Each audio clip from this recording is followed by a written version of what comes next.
Je vous mets quelques images et ensuite on va parler de son design. Donc la nouvelle UE849 Testarossa, j'ai l'impression qu'à sa sortie, et je crois que ça date d'il y a un peu un mois, avis mitigé. Globalement, c'est plutôt ce que j'ai cru percevoir. Je vous cache pas que j'ai eu un avis assez mitigé aussi, notamment quand j'ai vu ça. Je me suis dit, waouh, c'est un move courageux. En termes de design, il y a un vrai parti pris.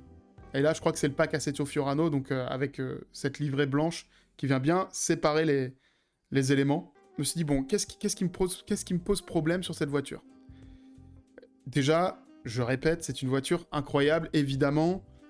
Évidemment qu'on aimerait tous l'emmener sur circuit. Évidemment qu'en vrai, elle doit être très très belle. Les proportions sont fabuleuses. Il y a plein de trucs super intéressants à dire. Et je vous en parlerai parce que je vois pas du tout que du négatif dans cette caisse. Mais j'essaie de comprendre pourquoi Ferrari fait ce qu'il fait. Pourquoi est-ce qu'ils ont été jusqu'à volontairement choquer les gens, entre guillemets. Donc quand j'ai vu ça, je me suis dit, ok, il va falloir qu'on en parle. En fait, ce qui me dérange, principalement, c'est le nom.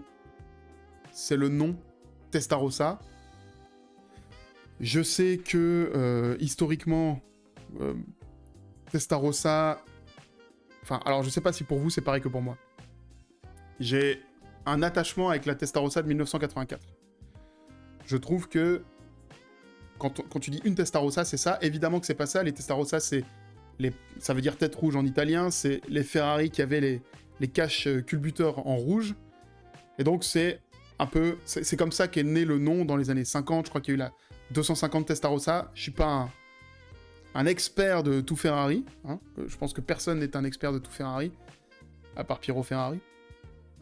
Mais il y a pour moi la puissance du nom que je retrouve pas dans la caisse. Et en tout cas, l'imaginaire que j'emmène avec la Testarossa des années 80, de 1984, je le retrouve pas du tout dans cette caisse. Et c'est un peu le même problème que finalement la Amalfi. La Amalfi, j'aurais bien, comme je vous disais au début, j'aurais bien senti qu'elle s'appelle la Roma M Modificata, parce que c'est une déclinaison, c'est une nouvelle version de la Roma, et je trouve qu'en fait, il y a un espèce de problème avec le nom. Alors, j'ai lu, je ne présuppose pas que ce soit 100% la réalité, mais a priori, il y a une bataille juridique entre Ferrari et quelqu'un en Allemagne qui a essayé de déposer le nom Testarossa, et la Cour européenne a annoncé que Ferrari allait perdre le nom Testarossa parce qu'ils en ont pas fait un usage concret pendant plus de 5 ans, et du coup, dans les guerres commerciales, en fait, tu peux pas déposer quelque chose que tu n'utilises pas. Donc Ferrari a eu un espèce de coup de pression, en mode, bah, vous utilisez pas le nom Testarossa, donc il n'y a pas de raison que vous le conserviez en droit exclusif, qui est que vous qui avez le droit d'appeler certaines choses Testarossa. Donc a priori, c'est un combat qu'ils ont juridiquement gagné, mais ça les a un peu secoués, et ça les a un peu forcés à se dire, bon bah, il faut qu'on arrive sur une nouvelle Testarossa.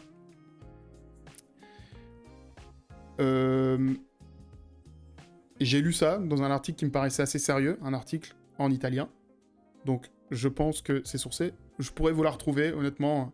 J'ai lu ça il y a plusieurs jours et j'ai bazardé l'onglet, donc je suis pas en mesure de vous dire tout de A à Z. Mais ça me paraît très logique. Alors, si on décortique le nom, 849 Testarossa, déjà, une Testarossa, la Testarossa des années 80, c'était juste Testarossa. Et là, c'est 849 Testarossa, donc 8 cylindres, je crois que c'est 490 essais par cylindre. Donc c'est de là d'où vient le nom 849 Testarossa. Maintenant, si je vous bascule sur mon Photoshop, j'ai préparé quand même un petit peu de boulot sur la Testa. Hop, ça c'est celle qu'on connaît. Donc, qu'est-ce qu'on a? Une caisse finalement, donc c'est la remplaçante de la SF90. Je vous ai mis d'ailleurs quelques images, enfin une image, pareil, très différenciante, ou en tout cas on voit bien la différence, pardon, entre la Testa et la SF90. Quelque chose de très très simple. La SF90 et la Testarossa, c'est exactement le même sujet dont on vient de parler entre l'Amalfi et la Roma, si vous voulez. Exactement la même chose.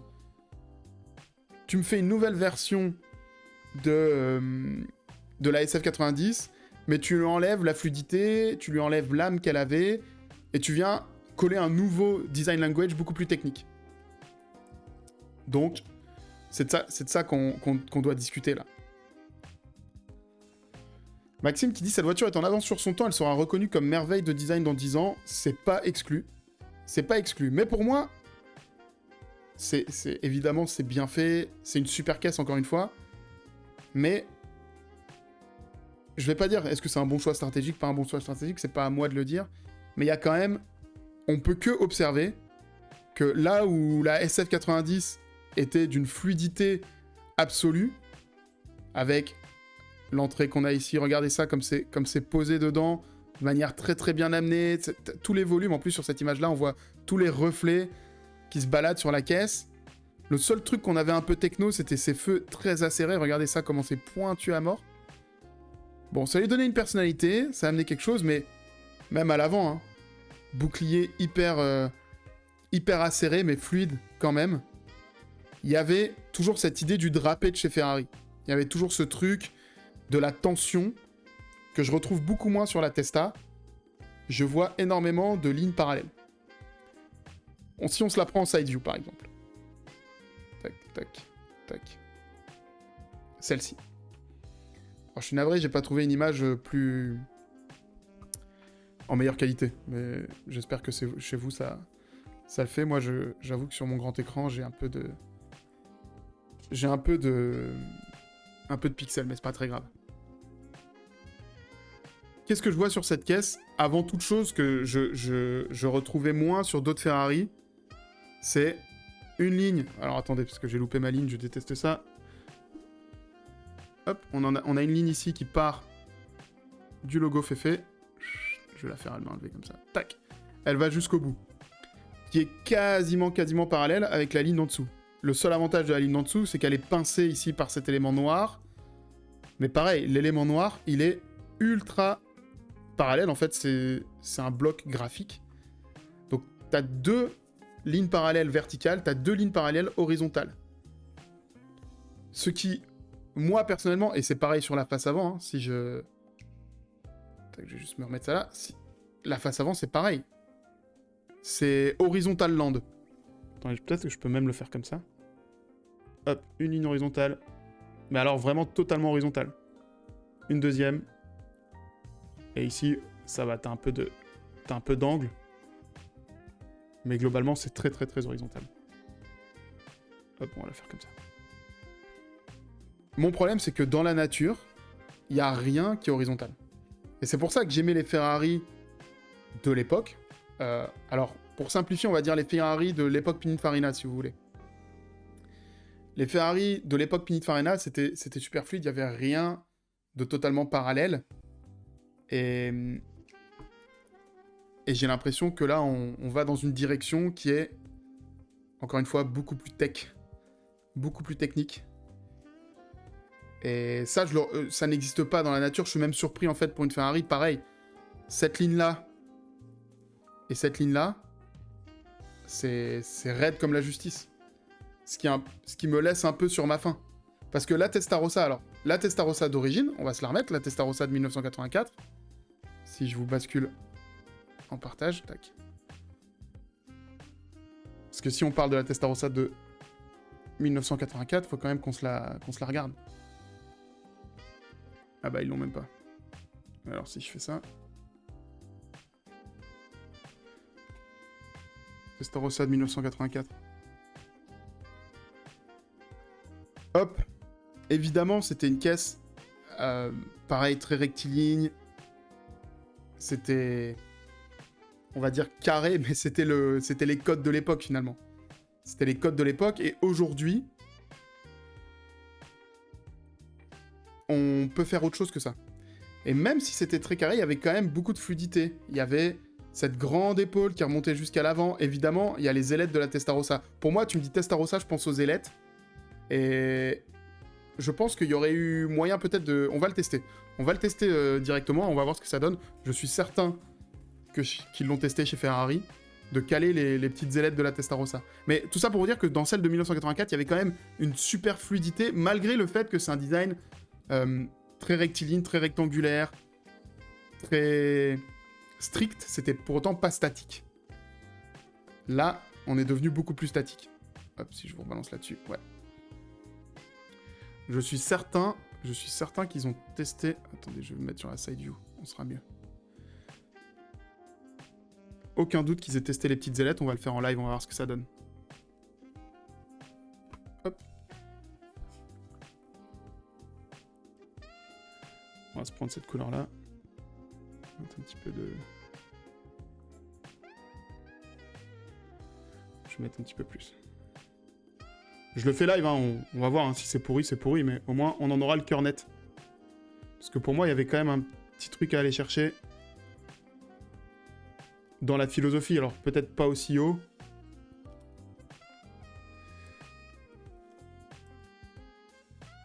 On va voir, attendez, je vais balancer le... Hop. Alors évidemment, vu que je suis un crétin, je les ai pas faites toutes à la même distance, mais... Hop, si on reprend le tout, il y a peut-être un truc à faire quand même.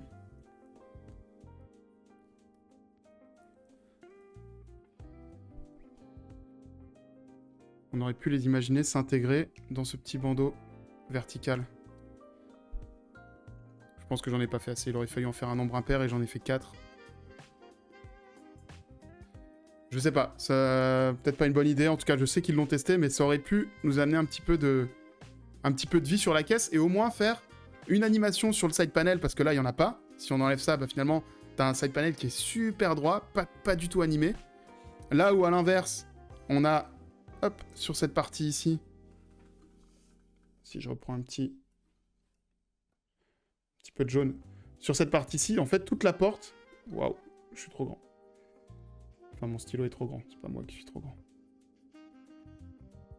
Toute cette partie de la porte là, alors, c'est ça un peu qui m'embête. On a quand même cette sensualité de Ferrari, si tu veux. Et surtout ici, vu que tu as une écope là, toute ton haut de porte, il y a un volume super intéressant où tu vas aller conduire l'air là-dedans, mais du coup, tout ce qui se passe en dessous, il y a nada, quoi. Il n'y a rien du tout. Ce qui, perso, m'embête. Le seul truc, encore une fois, le seul dynamisme ici, c'est ce volume de porte qui vient faire un pli avec l'élément noir. Il y aurait eu, à mon avis, ça aurait eu du sens de venir animer avec un petit rappel. Peut-être que c'est même pas de ce côté-là, peut-être que c'est plutôt de l'autre côté qu'il aurait fallu le faire. J'en sais rien, mais je sais pas, faire une animation différente. Après, encore une fois, je vous le dis, je suis certain qu'ils l'ont testé. Et juste ça, ça aurait suffi à donner un poil d'identité Testarossa. Pas grand-chose, mais un poil d'identité Testa. Et donc, je pense que le grand public s'y serait plus retrouvé. Alors, je vois dans le chat Thomas qui me demande si le manque d'anime me dérange vraiment. Le manque d'animation, c'est pas que ça me dérange. Quand tu regardes une caisse comme ça, vue de profil, évidemment, c'est une super caisse. Attention, encore une fois, quand on va la voir en vrai, c'est une dinguerie, c'est une œuvre d'art. Mais pour lui donner ce nom-là de Testarossa, j'aurais bien enfoncé le clou. Après, peut-être qu'ils ont fait un truc de super subtil que tout le monde adore et je suis à côté de la plaque et j'accepte. Mais je pense que c'était pas le bon nom pour la bonne caisse. Ou en tout cas, j'aurais aimé que la filiation soit peut-être plus directe. J'ai vraiment vite fait pour voir ce que vous en pensez. Schnautre qui nous dit Ferrari cherche à rappeler les années 80. Exactement. Pour moi, c'est un retour un peu... Alors, toute l'industrie se fait du néo-rétro en ce moment, vous l'avez vu. Hein. Tout le monde se donne dans le néo-rétro en allant puiser dans son histoire. Ferrari, ils ont une super histoire. Donc, ils ont raison d'en profiter, mais je pense qu'ils auraient pu marquer le coup, quitte à être néo-rétro. Autant y aller à fond, parce que là, t'as toute une partie des fans ou des gens qui apprécient Ferrari comme moi, qui cherchent à comprendre une voiture. On aurait dû avoir un truc peut-être plus efficace en termes de compréhension. Max qui dit, moi j'avais une théorie, c'est que Ferrari s'inspire des Ferrari d'époque. Il y a 10 ans, c'était les Ferrari des années 60 et aujourd'hui les années 80. Et dans 10 ans, les Ferrari des années 2000.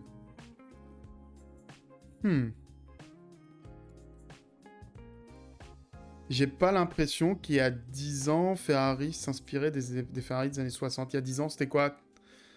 C'était F12? Non, peut-être même après ça. Faudrait que je regarde. En vrai, on va se faire tout à l'heure la tier list des meilleurs Ferrari.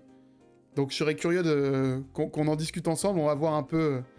On va repasser dans pas mal d'époques de Ferrari, puisque je crois que dans la tier list que je vous ai préparée, il y a à peu près tous les modèles. On va regarder ça, mais... Même si évidemment, moi j'adore Ferrari, j'ai pas tous les modèles en tête.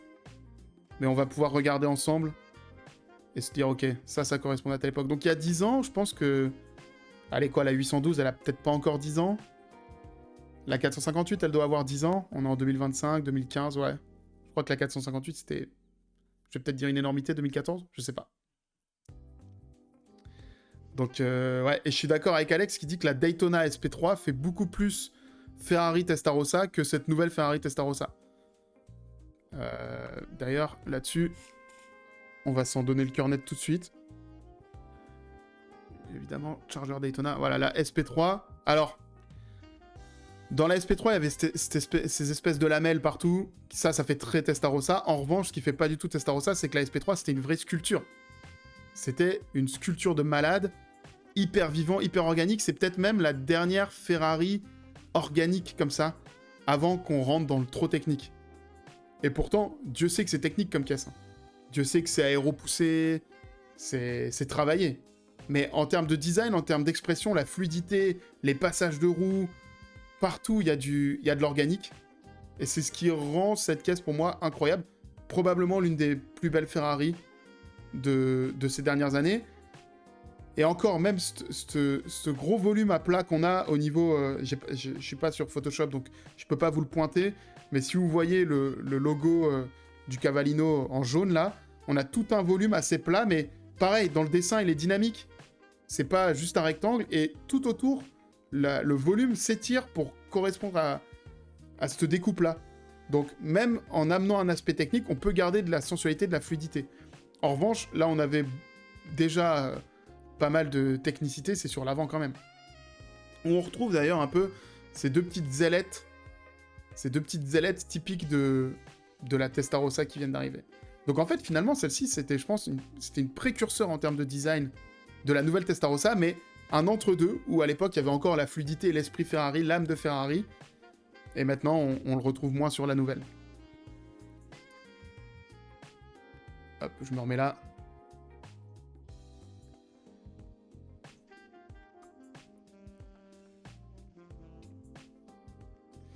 Je lis un peu vos commentaires, et M8 qui dit, il y a plus... Alors c'est un peu hors sujet, mais il n'y a plus de voitures à phare escamotable. Il n'y a plus de voitures à phare escamotable parce que c'est pas bon pour l'aéro, et c'est super dangereux en termes de sécurité.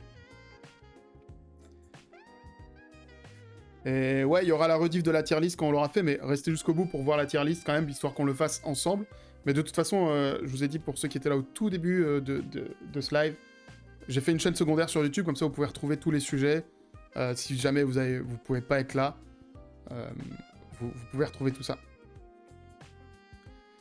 Perso, je trouve que le haut de la voiture fait presque penser à la LaFerrari, ce qui contraste beaucoup avec le vide abyssal du side panel. Exactement. Je suis totalement d'accord, on le voit vraiment sur cette image. Hein. Tout le haut de la caisse est super travaillé. D'ailleurs, je voulais quand même vous montrer, parce que je veux pas donner l'impression de taper sur cette voiture gratuitement. Hein. Moi, si je me permets de faire mon petit commentaire, c'est parce que j'aime Ferrari, et j'essaye de comprendre ce qu'ils ont voulu faire, et j'ai pas à accepter ou refuser un design ou à le valider. C'est juste que quand tu essayes de comprendre ce qu'on veut faire, j'accepte mieux, en fait, tout ça. Et des fois, je trouve des trucs super intéressants. Ok, ils ont voulu faire ça, par exemple. Un truc génial, je sais pas ce que vous en pensez, mais moi, je trouve ça fabuleux. Hop. C'est cette espèce de... Alors, attendez, je suis pas sur le bon pinceau. Alors, on va se prendre celui-là. Ça sera très bien. Hop. Tac. C'est la séparation de l'arrière, comme ça. Incroyable. En tout cas, ça, c'est pour moi ce qui donne vraiment la personnalité à cette caisse. Ce qu'on appelle, dans le jargon, la twin tail. Donc, le fait d'avoir deux queues. Ça, c'est, si je dis pas de bêtises, directement inspiré des 512. Et des 512 de course, hein. Je crois que c'est 512 LM, si je dis pas de conneries. Encore une fois, à checker. Mais je trouve que c'est vraiment ce qui donne sa personnalité à la voiture. C'est très sculptural, en fait. Très beau. Là où, par contre, à l'arrière, pareil. Cette nouvelle signature lumineuse, très simple. C'est ok, c'est ça le nouveau langage de Ferrari. Moi, je suis peut-être un peu old school, mais j'aimais bien les Ferrari à l'ancienne avec les phares ronds. C'était quand même autre chose. Et j'aimais bien, par exemple, il me semble que c'est la SF90 justement qui avait toujours les phares ronds, mais pas tout à fait rond. Voilà, il y avait un espèce de truc un peu plus horizontalisé. Et je sais pas si c'est une bonne idée ce que je suis en train de faire, mais je trouve que ça rappelait mieux. En fait, ce qui m'embête, c'est que cette signature-là, aujourd'hui, tout le monde sait la faire. Le fait que ce soit du double optique, ça permet de rappeler Ferrari, mais demain, il n'y a rien qui empêche quelqu'un d'autre d'aller prendre ça. D'ailleurs, le phare rond, c'est quand même une des signatures de Ferrari à l'arrière. Pendant longtemps, ça l'a été. La 458 Italia, j'ai pas l'impression que ce soit une mauvaise caisse, elle avait ses feux ronds. Ça fait partie des codes, pour moi, de Ferrari. Et là, ils sont en train un peu de tout chambouler. Ils sont en train de proposer des nouvelles choses. Donc on voit qu'ils tâtonnent et qu'ils cherchent plein de trucs. Et c'est assez intéressant à voir.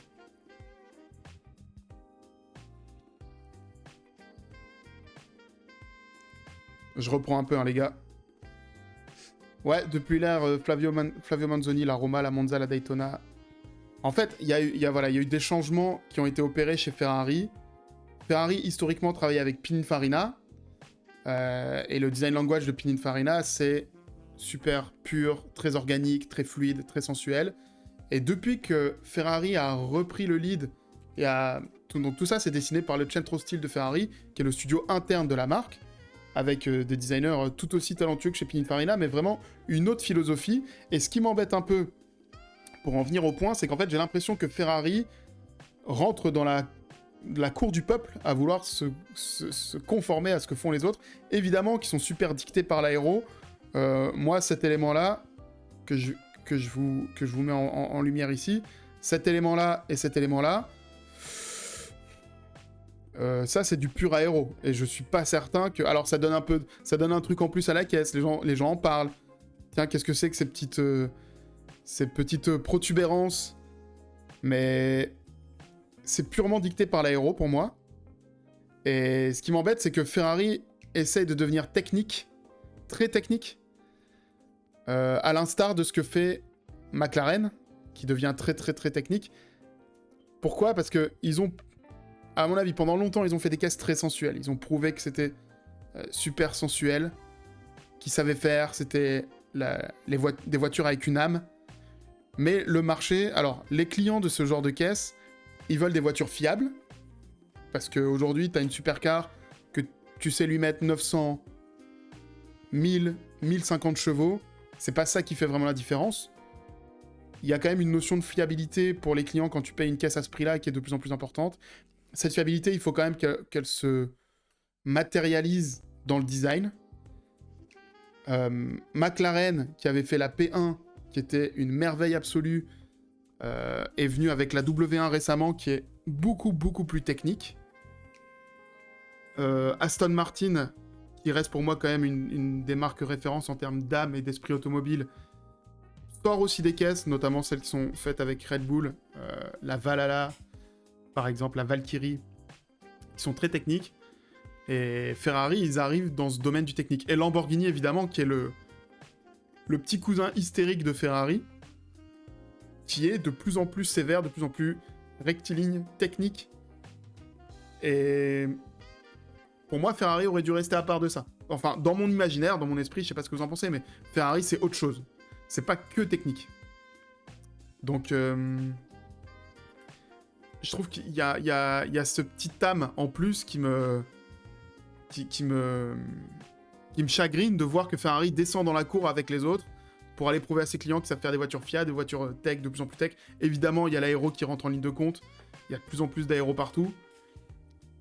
Mais c'est un peu dommage, à mon sens, que Ferrari en arrive à ce niveau-là, que Ferrari mette à jour le nom Testarossa avec une voiture qui est un peu moins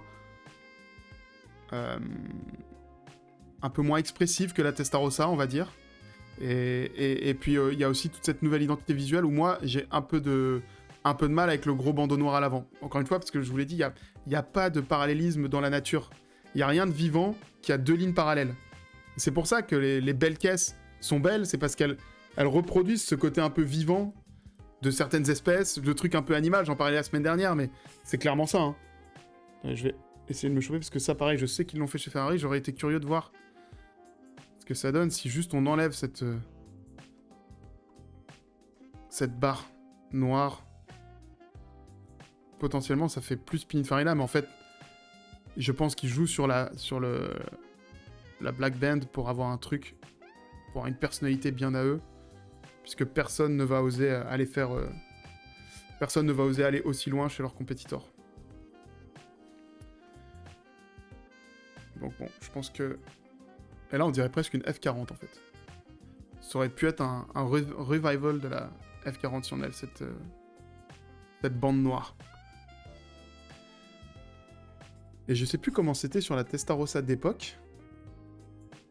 Ouais, alors je vais vous le repasser, mais sur la Testarossa d'époque, t'avais aussi le bouclier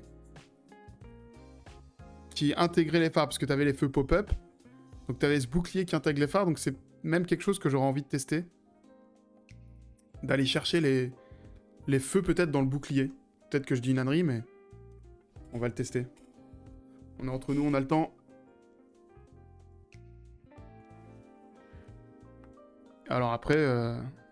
Attendez. Peut-être que je suis un... Moi, ma vie, elle est facile, hein, puisque je redessine une Ferrari, alors que je suis pas du tout avec les contraintes du studio, et... Évidemment que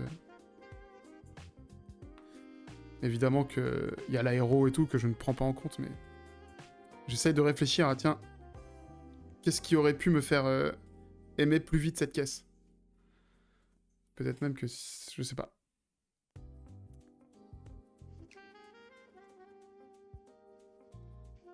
Ça aurait donné un feeling beaucoup plus Testarossa finalement d'aller chercher tout ça. Si je le lis, ça va être une version avant et une version après. Bon, moi, je dis, j'ai du mal avec la bande noire. Je trouve un peu dommage que ça arrive partout chez Ferrari. Là où Ferrari, à l'époque, nous faisait quand même des caisses, toujours avec des feux en amande. Un truc très... Encore une fois, très vivant. Et pas du tout logique comme ça. Là, c'est logique. Et je pense que Ferrari est bridé par toute cette course à la technologie. En fait, peut-être que je suis tout seul à... Peut-être que je suis tout seul à penser ça, mais j'ai le sentiment que c'est vraiment une course à la technique et que, pour moi, dans ma vision du monde, que ta caisse, elle fasse 850 chevaux, 900 chevaux, 950 chevaux ou 1000, au final, quelle différence? Il n'y a rien qui est exploitable. Et je trouve que c'est dommage de se contraindre tant en termes de design pour aller chercher des performances qui sont de toute façon déjà au top. Après, c'est parce que moi, ce qui me parle, c'est le design, et bien sûr, j'aime les caisses qui vont vite et qui font du bruit. Et d'ailleurs, il paraît que sur cette caisse-là, ils ont vraiment travaillé l'échappement pour avoir un bruit incroyable, donc je suis vraiment curieux de voir ce que ça va donner. Mais je trouve un peu dommage qu'on en arrive à se brider pour aller chercher des performances à coup de tu vas passer le 0 à 100. Celle-là, je crois qu'elle fait le 0 à 100 en 2 secondes 2. Bon, c'est une fusée, hein. Mais si c'était 2 secondes 3, ça aurait choqué personne. Honnêtement, je crois que sur la piste de Fiorano, elle fait 1 seconde de moins que la SF90. Bah, pour ton argent, autant prendre la SF90, non? Elle est plus belle. Enfin, après, c'est les goûts et les couleurs, mais j'y trouve plus l'âme de Ferrari que j'aime chez Ferrari. Je rattrape un peu votre avis, les gars. Curieux de voir si on est sur la même longueur d'onde ou si je dis des bêtises. Attends, je vais vous remettre cette nouvelle version là. Ouais, Max qui dit 288 GTO. Ouais, j'avoue. Il y a un esprit.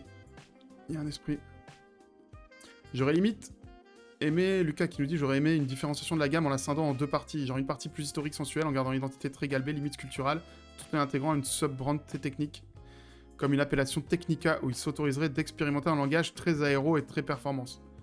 Je suis assez d'accord avec ça, mais j'ai l'impression d'ailleurs que c'est ce qu'ils font en fait. J'ai l'impression que pour les mecs comme moi qui aiment les Ferrari d'époque, les Ferrari voluptueuses et sensuelles, Il y a toute la gamme Icona, en fait. La Monza SP2, la Monza SP1, la Daytona SP3.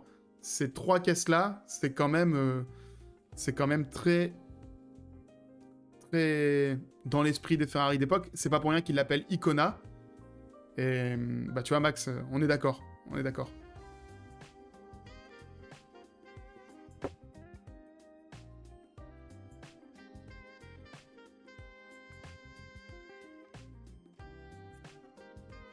Donc, voilà où on en est, les gars, avec cette Ferrari.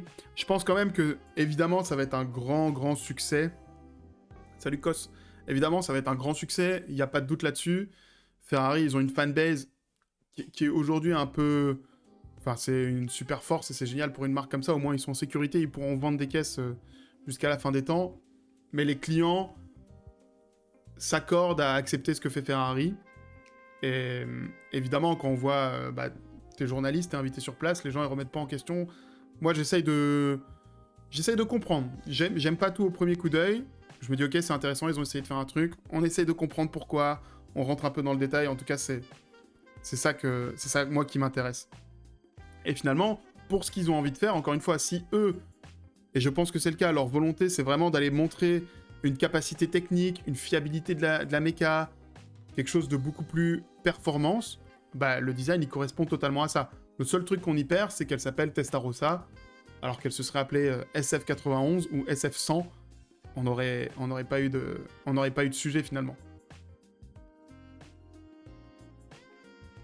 Alex, il nous dit, toutes les supercars modernes font 1000 chevaux et font des temps de fou. Un constructeur lambda aujourd'hui un conducteur lambda ne peut plus voir la différence au volant. Bah, je suis d'accord. Et effectivement, le design, c'est le seul endroit où il y a une différenciation, il y a l'esprit de la marque qui va ressortir. Donc c'est pour ça que je suis un peu... pas gêné, mais je trouve un peu dommage que Ferrari rentre dans le jeu des autres. Pour moi, ça a toujours été une marque à part. Il faut que ça reste une marque à part. Et je comprends pourquoi ils ont envie de le faire, mais c'est une direction qui va durer un temps. Et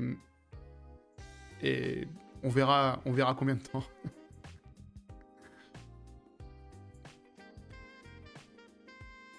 Bon les gars, j'ai besoin de votre avis final. Et les filles, je sais pas s'il y a des filles, mais en général on est plus de gars. Je crois que la semaine dernière on était 98% de mecs. Donc bon singe, on est entre nous. Macaque strong together.